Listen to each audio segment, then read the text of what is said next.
হে WhatsApp guys, কেমন আছো? আশা করি সবাই খুব ভালো আছো। মুভিস ওয়ার্ল্ড চ্যানেলের মুভির উল্টো আমাদের নায়করা সবসময় পালাতে থাকবে। খুব ইউনিক একটি স্টোরি। এই সিনেমার আইএমডিবি রেট অনেক ভালো, 10-এ 6.5। আয় করেছিল প্রায় 120 কোটি টাকার মতো। এ পর্যন্ত এই সিনেমার আর কোনো সিরিজ বের হয়নি, বাট সিনেমার এন্ডিংটা এমনভাবে শেষ করা হয়েছে দেখে মনে হয়েছিল যে আরেকটি সিরিজ।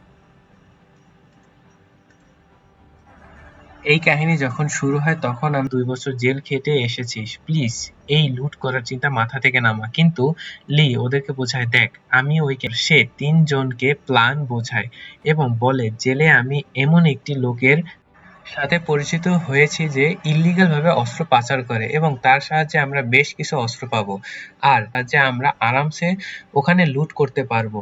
আর তারপরেই ওই লুট করা মালের কিছু অংশ সেই অস্ত্র সাপ্লায়ারকে দেব।